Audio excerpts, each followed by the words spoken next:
크리스찬은 크라이스트를 믿는 자라는 뜻입니다. 그러므로 크리스찬 됨은 믿음으로부터 출발합니다. 주님에 대한 믿음이 있는 자를 크리스천이라 부르고 믿음이 없는 자를 넌 크리스찬이라 부릅니다. 그러므로 크리스찬에게 있어서 믿음은 매우 중요한 가치입니다.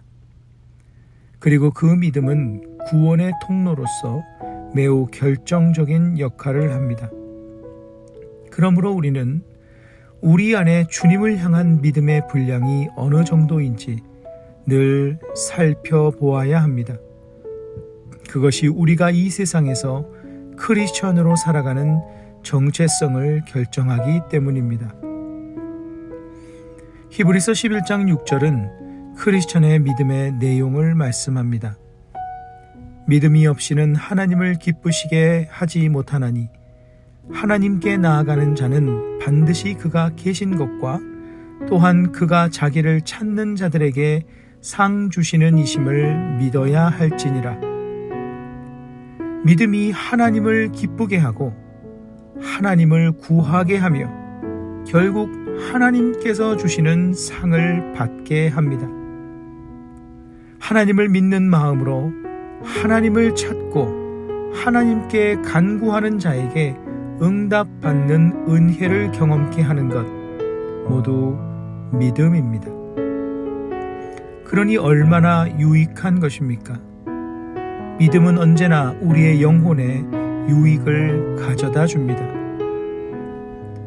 예수님께서는 그분의 제자들에게 자신이 십자가에 죽으셨다가 사흘 만에 다시 살아나실 것을 여러 차례 말씀하셨습니다. 제자들은 그 말씀의 뜻도 잘 알지 못했을 뿐더러 정말 그런 일이 일어나리라고 전혀 믿지 못했습니다. 예수님의 부활에 대한 기대는커녕 상상조차 하지 않았습니다. 믿지 않았기 때문입니다. 그러나 예수님께서는 말씀하셨던 대로 살아나셨고 지금 그들 앞에 서 계셨습니다. 예수님께서는 그분의 말씀을 이루셨고 제자들 앞에 증인으로 서 계셨지만 제자들은 이를 믿지 못합니다.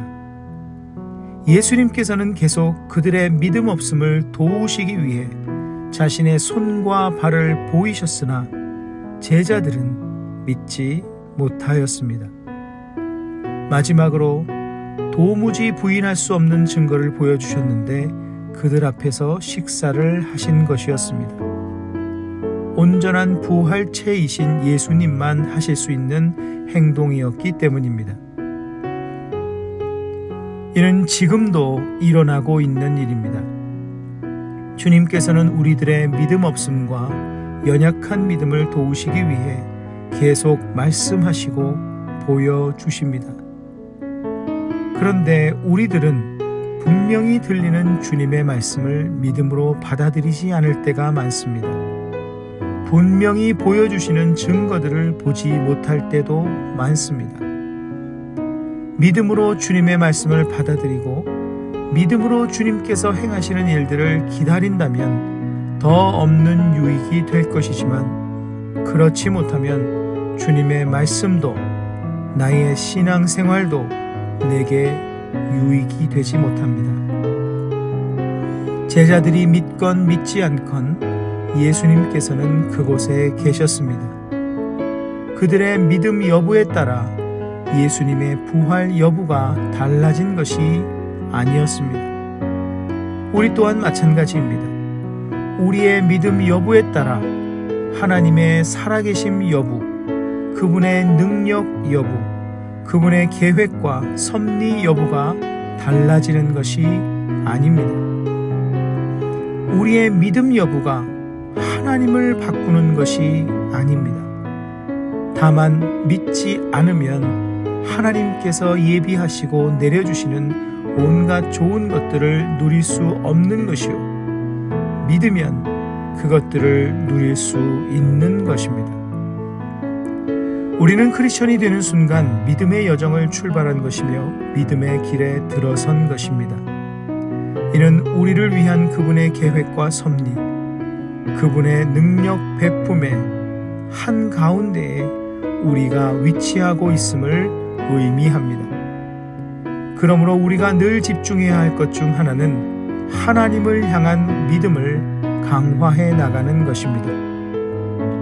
흔들리지 않는 믿음, 약해지지 않는 믿음의 사람이 되도록 기도와 말씀을 통해 하나님과의 믿음의 관계를 더욱 굳건히 세워가야 합니다. 믿음의 사람에게는 늘 그분께서 예비하신 그분의 상, 즉 우리의 믿음에 대한 보상과 같은 유익이 주어지기 때문입니다.